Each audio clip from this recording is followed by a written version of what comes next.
Hi guys, and very welcome to our webinar,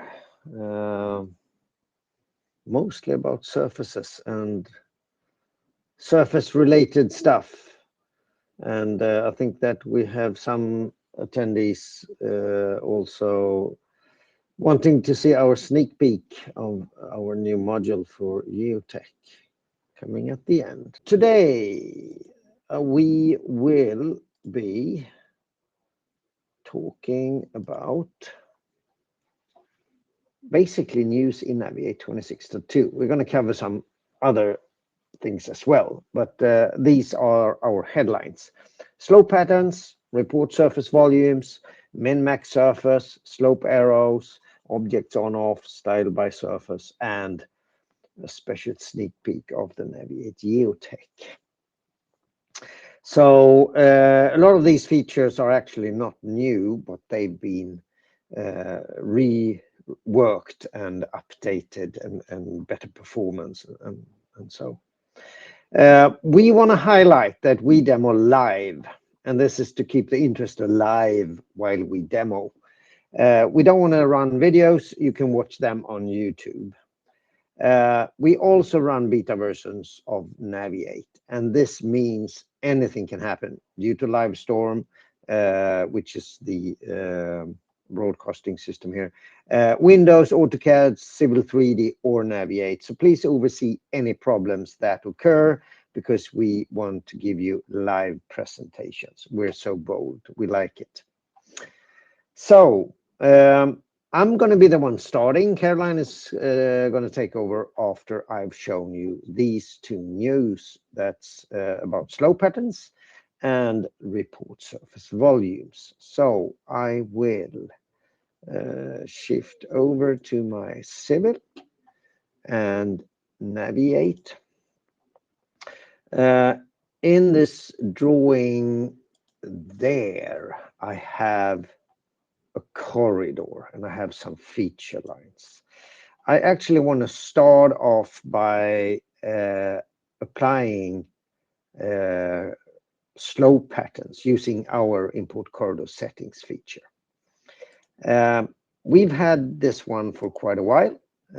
We know Autodesk more or less copied this one some versions ago, but we want to highlight some things that we can do that theirs cannot do. Sorry.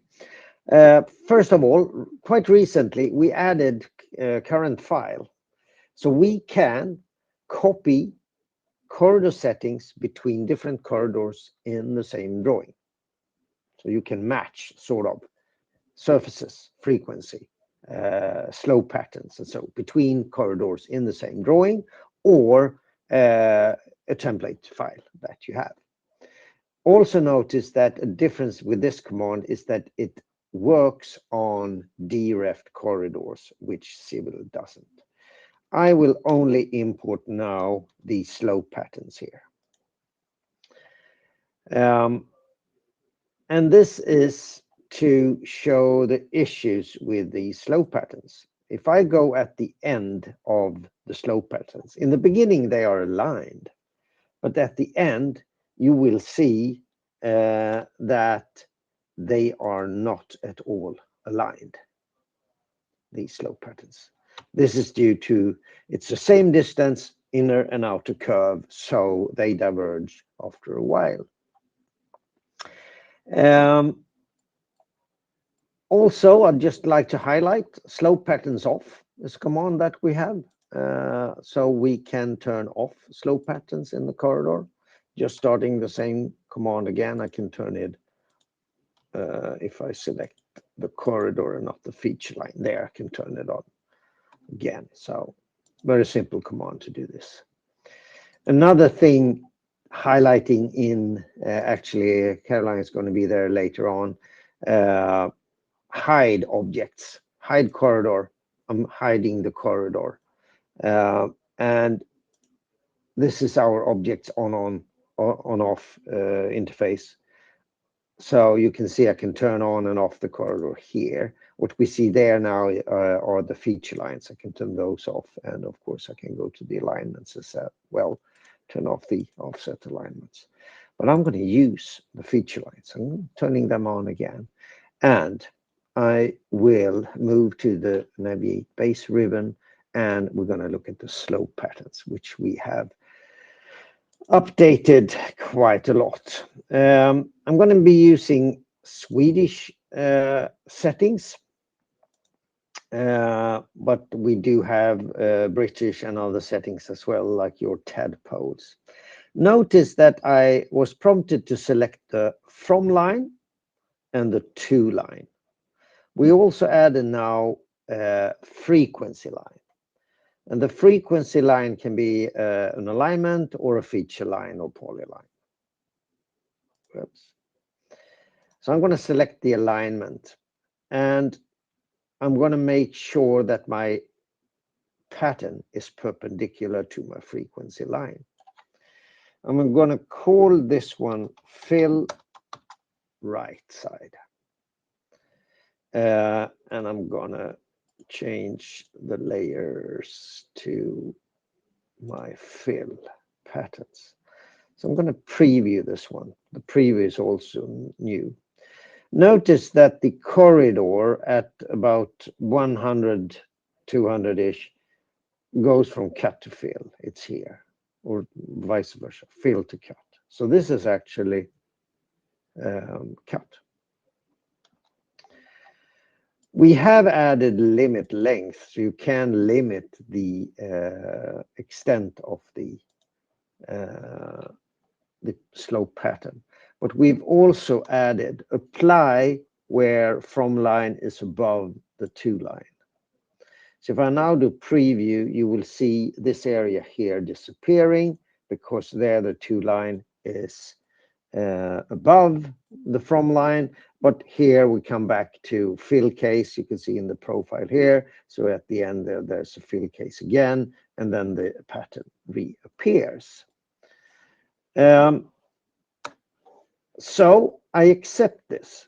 And when I have this apply where from line equals to line or above to line, I will get a question. Do you wish to create the reversed slope pattern for the same lines?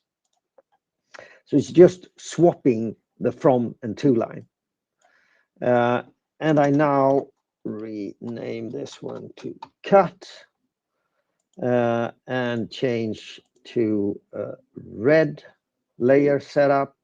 I do a preview, and it will now only fill the area where I have cut.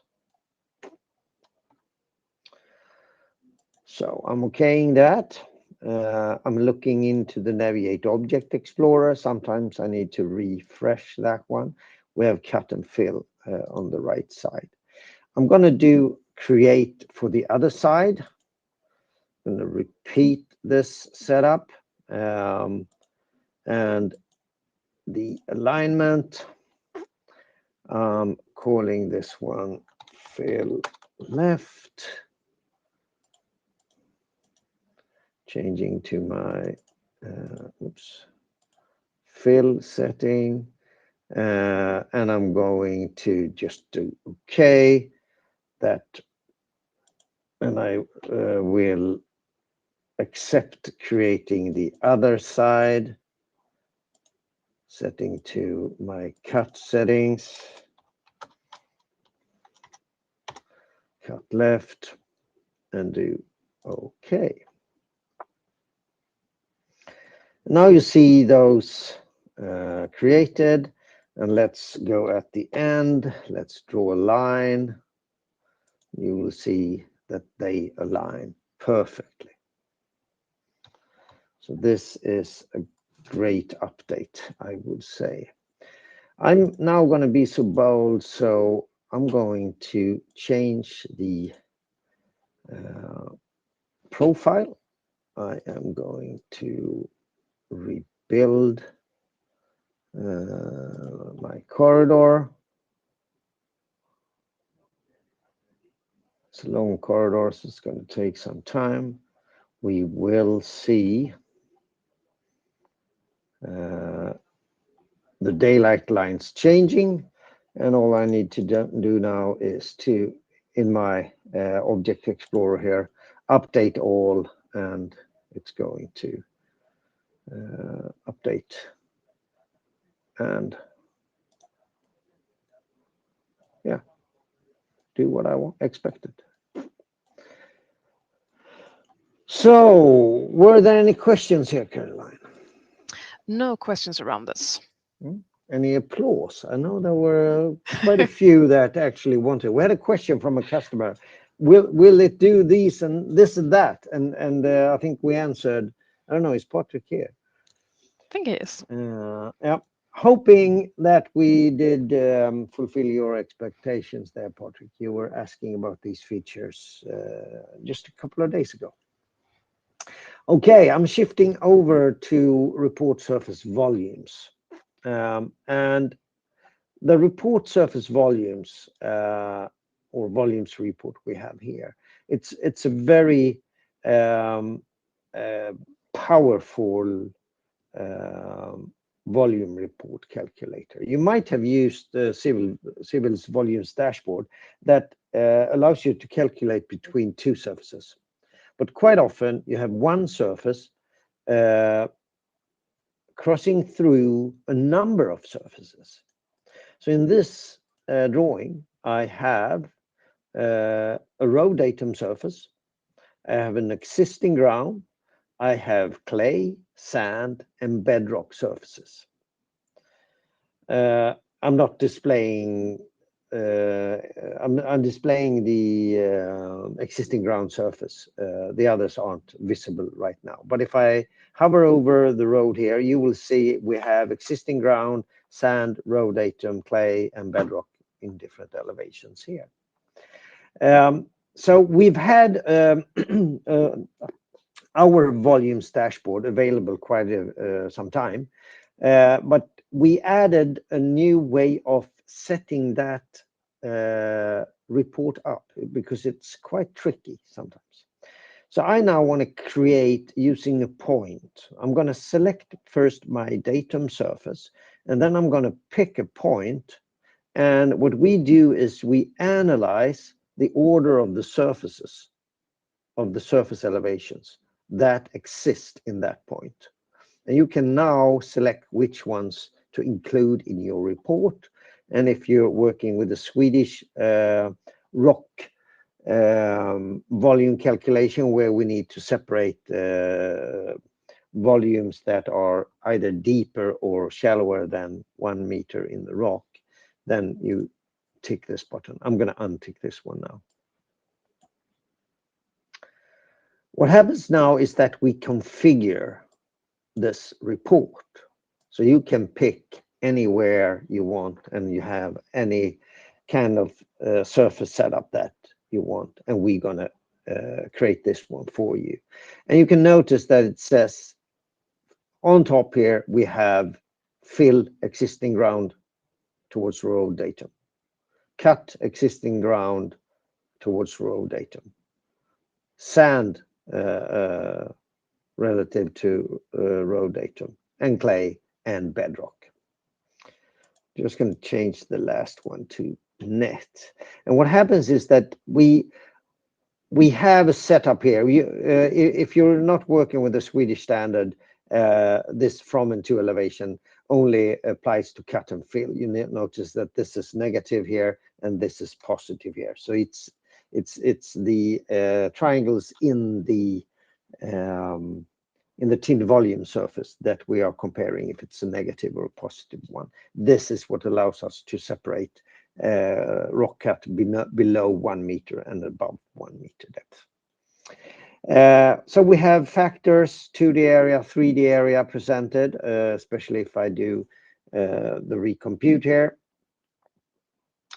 And I now get the area and the net volume values. But the interesting thing are the values to my left here, because the adjusted volumes is what Civil would, or the net volumes is what Civil would present to you. But the problem is that as the row datum cuts beneath all these surfaces, each of those includes the other surfaces in the volume calculation. That's why we have the ability to subtract row below.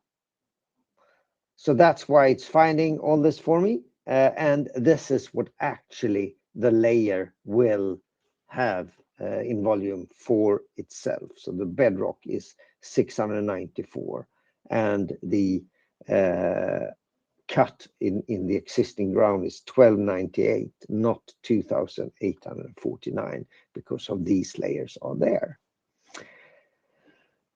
So this helps creating that report. I am going to create a table so we can see some more information. We can insert that table in the drawing. So let's see if this is good enough. And I will now also create solids between these surfaces. So this is also new in this version. So I'm going to create 3D solids. Previously, we only created mesh and 2D hatches. Now we're supporting solids. I wanted to add the calculated volume to my property set report. So it's going to take some time now to run this. First of all, it's going to say we need a min-max surface. So we're creating a min-max surface between each of the layers and the row datum. This is what allows us to calculate the correct cut and fill.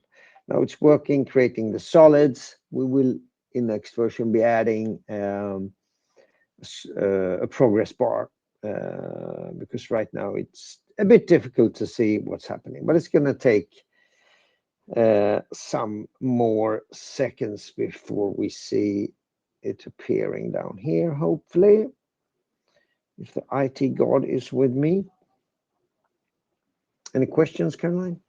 Yes, we got one about when you select the point from the start. And just want to clarify that the point you select is to sort of the surfaces in that point. But the volumes that you're calculating right now is for the entire surfaces. Yes. Yes. So that point is only to find and sort the surfaces in the correct order. Yep. Thanks for that clarification. Yeah, so there we have the surfaces or the solids created. I'm going to zoom out a little bit there. I'm going to zoom in here. Let's turn to conceptual instead. And I'm going to show another tool as well that we have. I select the surface because that one is now hiding everything for me. I'm going to apply individual style. It's also a Naviate feature. So we copy this style that one has and allow you to edit that one, which means you will only edit it for this surface, not the others that are using the same. So now we see the solids.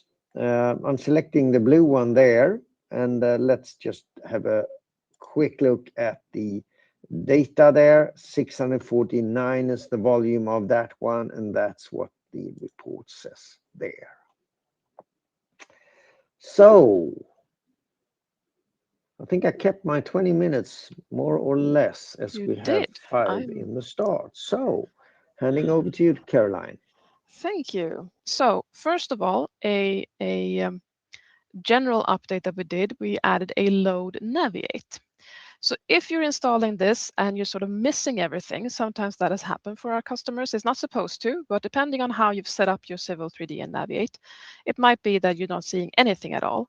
And then we can start by using load Naviate. The command for load Naviate is reached by simply typing Naviate.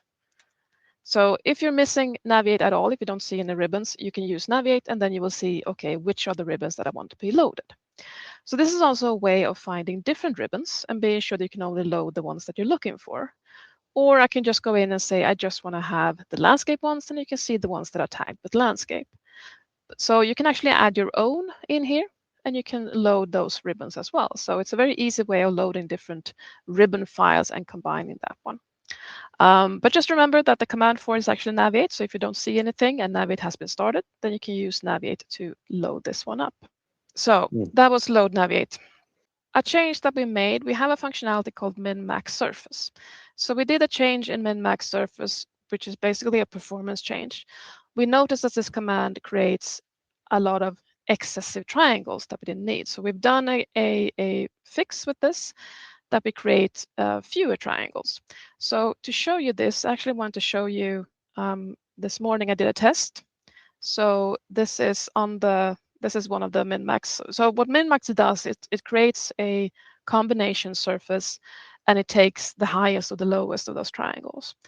So this is that creation process done for the same sort of the same surfaces, two surfaces. And on the black side, we can see when it's done in the version that we released a year ago. And on the white side, we can see the one that we did just did just yesterday.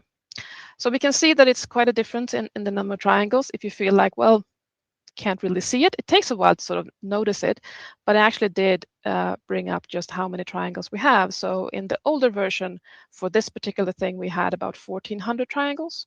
And in this version that we released right now, same case, we have about 900 triangles.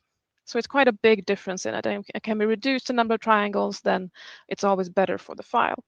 So if you've used min-max surface and you do this update, and you feel like they have become very heavy, I would suggest that you redo them with the new version that we have. So that's min-max.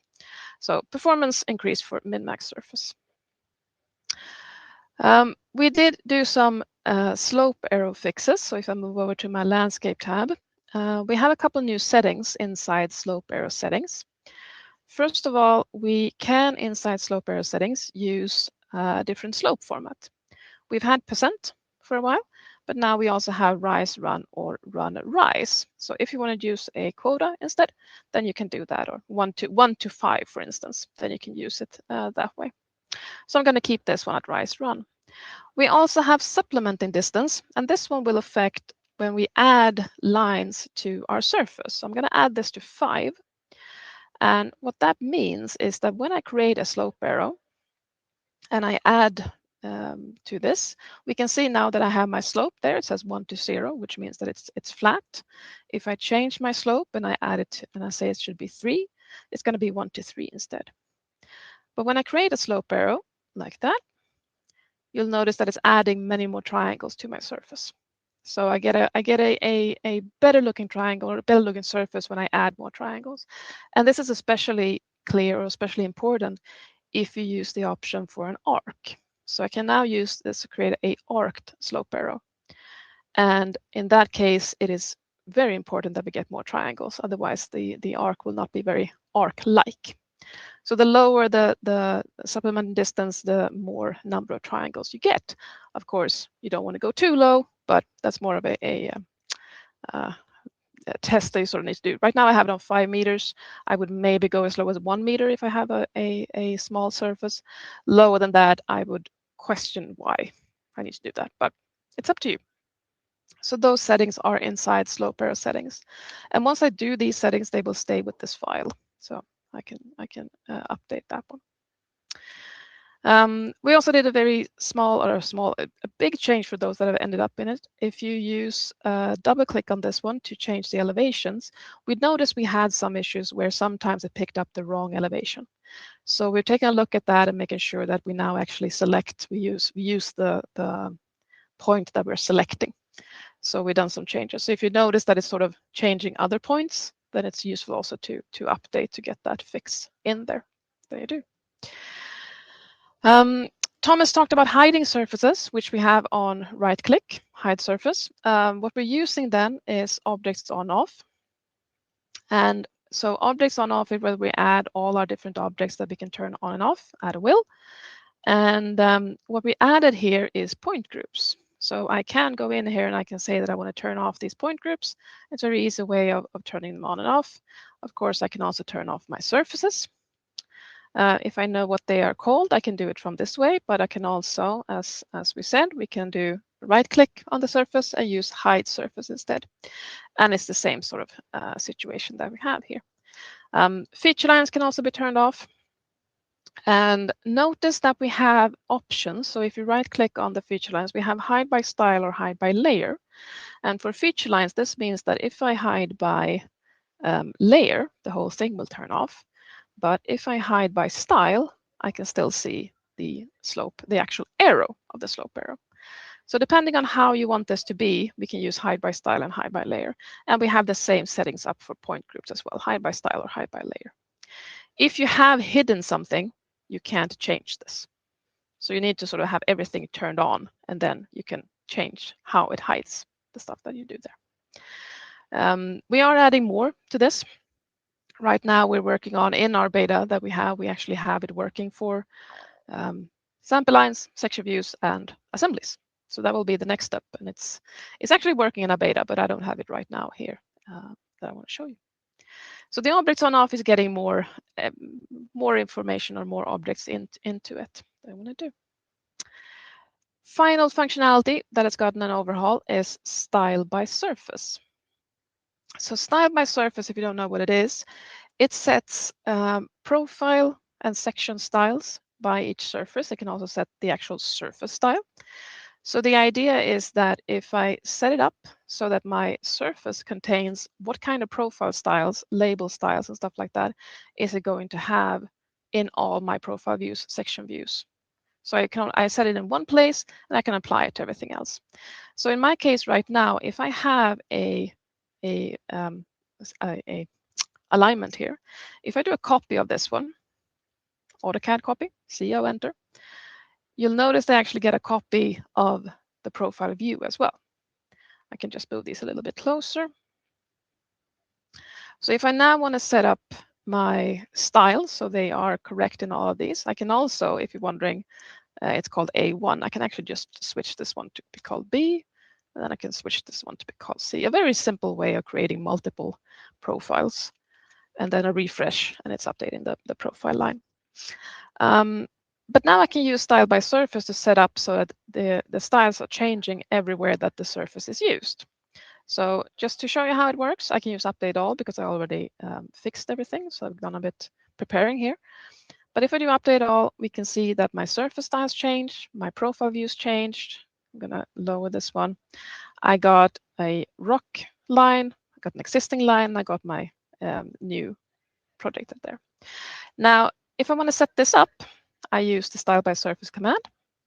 And a new thing that we added is that we can now also set, if I go into my EG, for instance, we can set up elevation labels and spot labels and slope labels and profile label sets. So I can set up pretty much everything that I want that's connected to the surface.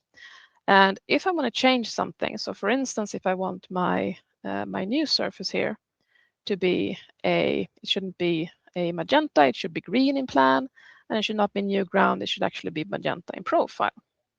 Now, if I make these changes here, and then I do OK, and we can see that it's updated in the section in all places that it is used. So we added more information to the style by surface, and also this command works through data shortcuts. So if you use a data shortcut, we bring this information over. And an update that we also did is that if you only shortcut in the profile line, we can work with just that one. So we don't need to have the entire surface in the file.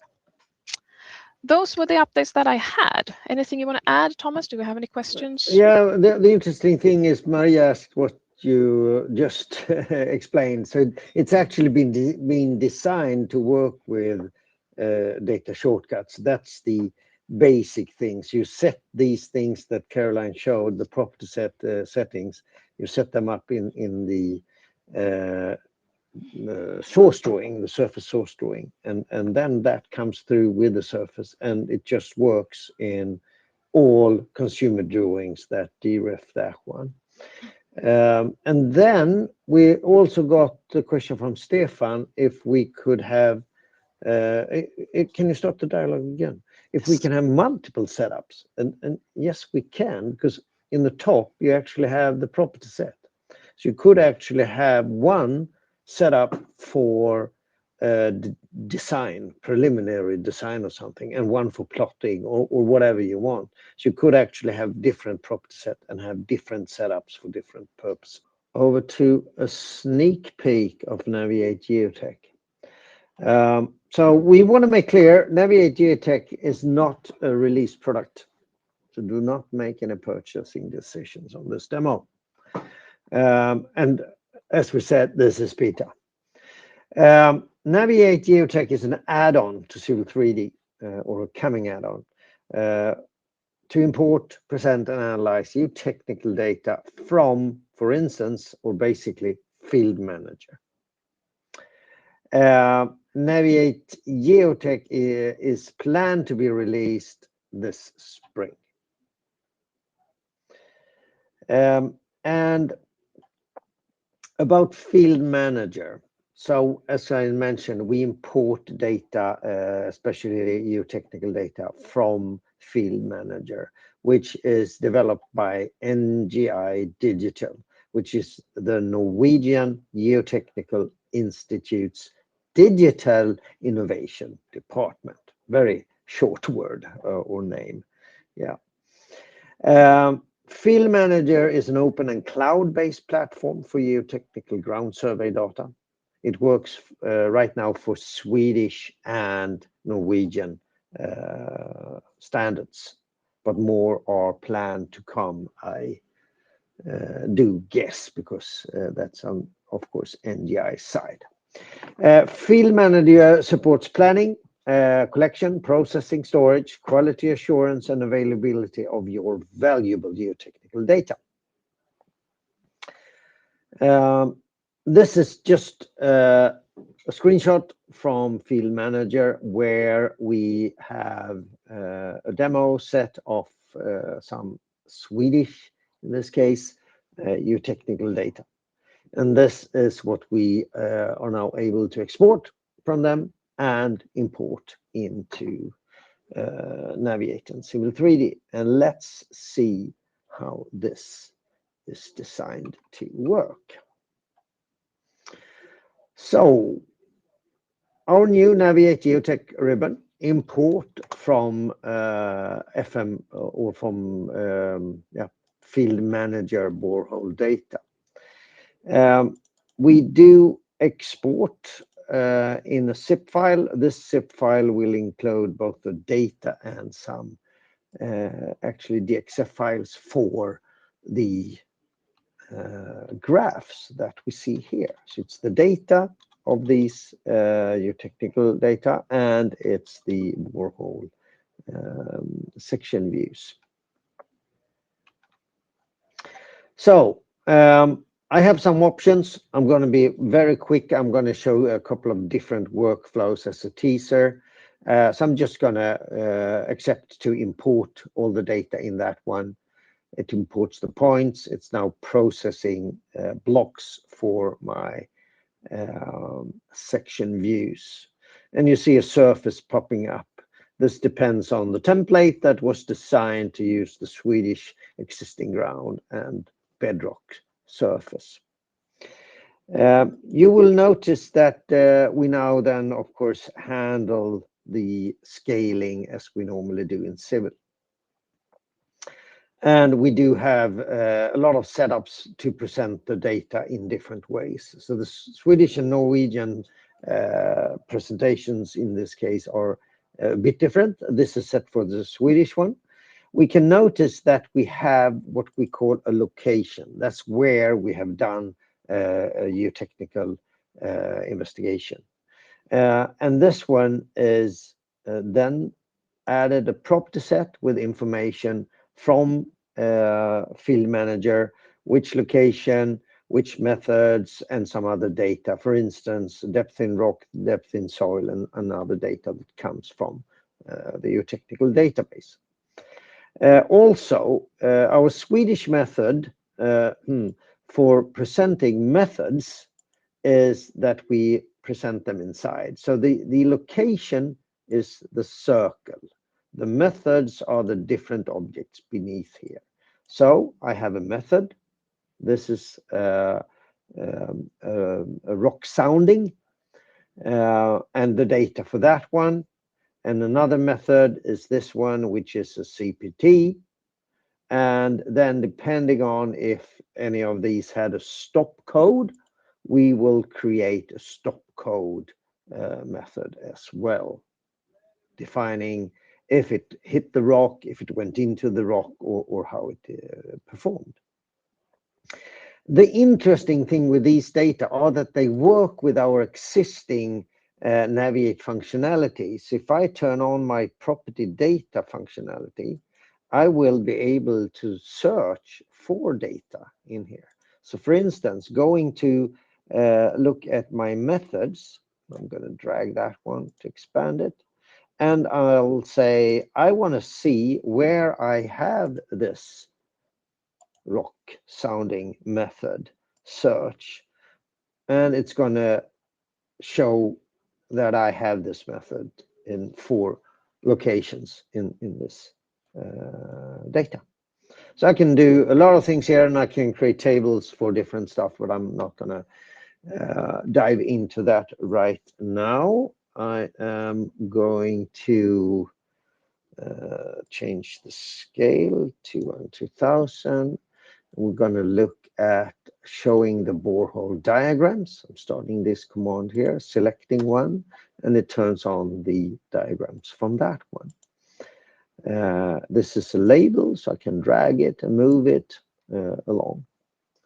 If I want to turn on more labels, I will, for instance, turn on all location labels. It's going to process the full drawing and set these up. There we go. If I want to change what we see when it comes to colors and so, I just go in here. I have the field manager diagrams. And for instance, I can turn off the grid if I don't want to see that one. Or I can change colors of stuff in there. All on logical layers. We mentioned we have rock here as well. If we have a rock in the system, we're going to find the bedrock elevation immediately, or allow you to create it immediately. We have other methods as well, and one of the methods to create stratum is working with this tool here. And I'm going to show you most of them, especially the section diagram. And this is to be able to select the diagram, select the elevation, accept that one, move on to next diagram, and keep on now creating my rock points. You see it appears berg, it says, the Swedish for rock. So now you see that surface building. The more rock points I create, the more the surface grows. So I'm just going to pick a few more. So we are analyzing the graph and finding the elevation that you pick on in that graph and create the rock point at that level. So I'm just going to find my notes here so I make sure to do what I planned. Okay, yeah, I'm going to move on to create a profile view. So I'm going to go here. And creating profile views in Civil is a bit, quite a few steps. You need to create an alignment, then you create surface profiles, then you create a profile view, then you project objects to that profile view. Now we made one ring to rule them all, so I'm picking the points I want to create the alignment through. It then asks me to select the alignment style and naming, label set, the profile view naming and band set, and I can create the profile or the surface profiles down here. Notice that we have surface name, profile style, label set. And remember that Caroline talked about the style by surface. This one supports the style by surface. It's going to pick them up. But it also, if it doesn't find that setting, it's actually going to match the profile style with the surface name or a style that includes the name. So notice that it's, notice that it's picking the correct one. I went a bit ahead. I'm going to show you more styles later on. But notice that I pick the rock style, berg, for that one, and mark. It's just by naming. I am going to project my borehole points, but I don't have any solids. I'm not going to pick those. And I'm going to project those within a buffer width of 5 meters in this case. There, and I'm creating the profile view there, and I just accept the default settings for this one. Now we have projected those points on to this profile view. So 4 steps made into one, simplified in a lot of different ways. And also here, as you can see, we have now projected those points that I passed through 2018, as you see there. I can turn the diagrams on here as well, and you will see that I picked the elevation, in this case, a little bit too high. I can move this one around. I'm going to turn off the snapping there, so I can move it as well. I can also use the properties, and we got the wish from some reference users to be able to mirror that one. Notice that the sounding here is to the right. I want to mirror that one. So we actually created a mirrored as well, so we can see, and still the values are presented correctly. That was one of the things that people wanted to be able to do. We can also turn on all labels in the same profile view. So turn on all in this profile view, and we will turn them on. We will see that I picked the other points a little bit more accurate. Now, we might also want to be able to modify. Sometimes we don't believe really in what's been built here. We do not think that the rock surface is flat between here. So we added a way to create stratum within the profile view. Notice that when I create this, I have options to use code sets in Civil. The code sets are, maybe I should show that, you can predefine using these description key sets. So you can set up here codes that we can use. If you haven't used them, this is an interesting way when we work with points. So we can create different lists here of different codes to be able to create. So back to creating stratum, I'm going to pick the rock again. Notice that I have update surface with same name, so it's going to try to match it with the correct surface. So I'm saying I want to create points in this profile view. I'm going to create the berg or bedrock points. I'm picking a station and an elevation and accepting 0 as an offset. And you notice that we modify that surface in here by picking. And as I have a station, I could actually, if you notice here, so let's see, you can see we turned off the station tracker. So I'm there, I'm picking the station and elevation there, and maybe I'm setting -5. Oh, it's on the elevation. Well, it doesn't matter. So now I created, as you see, this point a little bit aside from the alignment, so you don't have to create it in the alignment. Works, of course, on any surfaces. Actually, it doesn't have to be these Naviate built ones. Okay, that was workflow number 1. Did we have any questions, Caroline, regarding that? We got one question about where the data comes from. Yeah, so it's NGI Field Manager, and it is it is able to import geosuite data. We can say that the NGI Field Manager. I'm going to look at another workflow that now works on points from CSV. So I'm picking this one up here, points from CSV, and I will now use an ordinary coordinate file with multiple elevations. So apologies for the Swedish, but you see it's the name 1A, X and Y. These are the X and Y coordinates there. Then I have existing ground, clay, silt, sand, moraine, bedrock, and groundwater.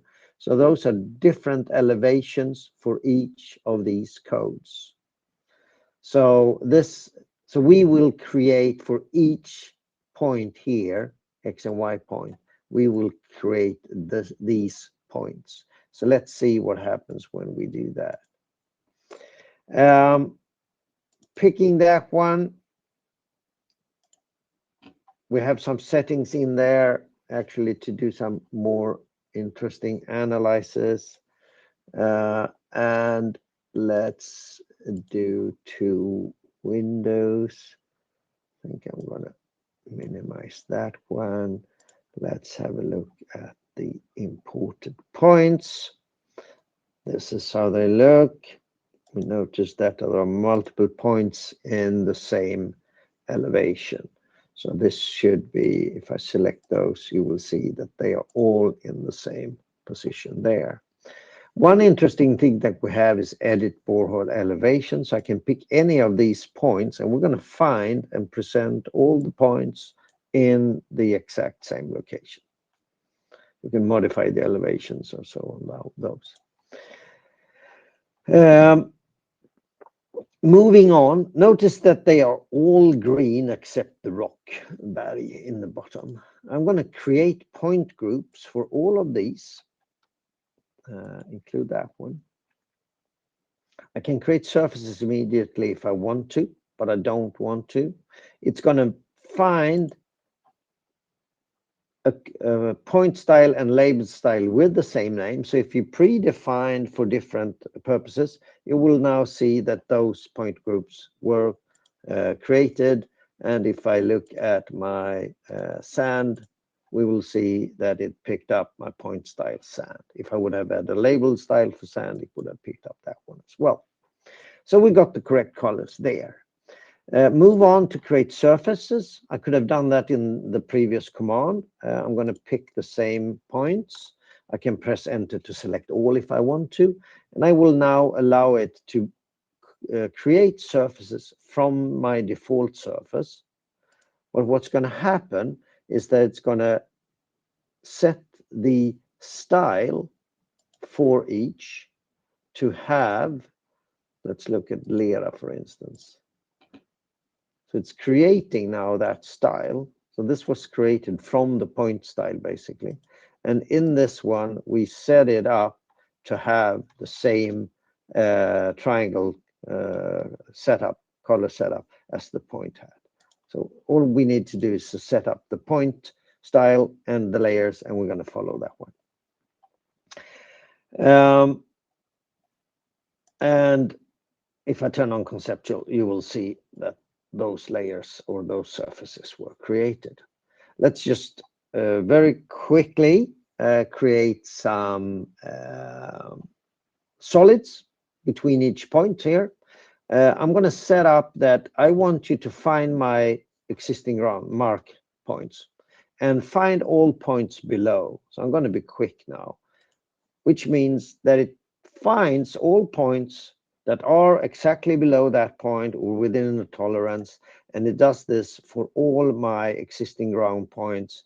So if I now go to objects on off and maybe turn off my surfaces, so let's see, hide all, you will now see the different solids in here. Show all, turning them back on. Okay, 2 more steps. I'm going to create a profile view. Let's see if I can get it to pick the first and last point there. I am now adding, so now I have a lot of surfaces. Notice that it matches the surface name and the profile style if it exists. I know that that was all of the ones I have. I don't want to have any points in this one, but I want to project the solids. Let's pick the insertion point for the profile view. I know I should now change this one here to get better presentation. There we go. We have the solids projected in there with different colors and the different layers. And quite often in these cases, we want to hatch between the different layers here. So we created a command to do this as well. I'm going to pick my top and my bottom profile. I'm going to preview. You see the green appearing. Also here, we're matching the top one, matching. If I change this to the bottom name instead, and we're going to keep matching that one instead, I'm going to pick next, and then I only pick each of the subsequent layers. So I can continue adding my hatches like this. And at the end, or the bottom, we don't have anything to hatch against. So there we added a possibility to create bottom profile. I'm going to call it bottom. I'm going to pick that one, and I'm saying I want to have 60 as my bottom elevation. Okay, that profile was created there, and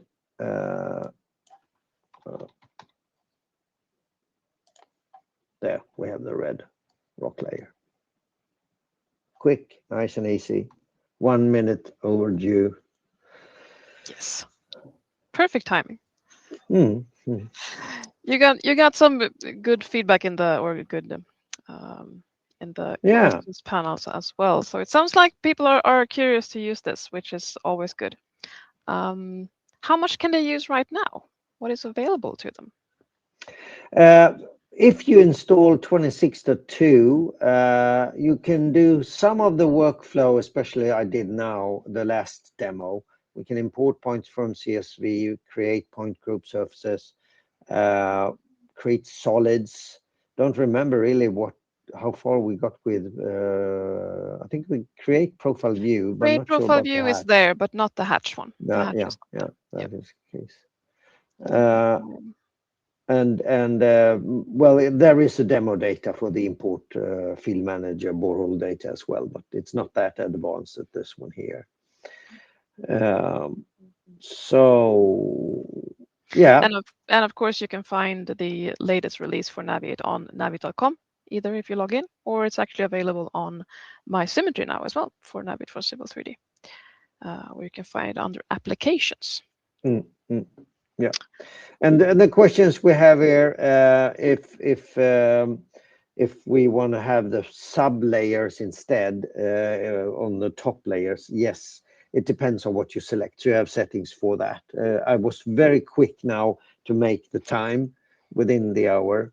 And we also the question about visualizing boreholes with a curve. We don't support a curve, but we support that the points are within a tolerance beneath each other. So it's if you have points close enough below each other, it's going to find those. And use weak data. Yes, it can be imported into Field Manager. And if you are interested more in Naviate Geotech, if it's the Swedish or Norwegian system, you are welcome. If it's other standards, you're also welcome to come with questions and suggestions on other formats that you would like us to support, and we will look into that. Anything finally, Caroline? No, I think we're good. I will say thank you for today, and thank you for listening and for staying. Thanks. And goodbye.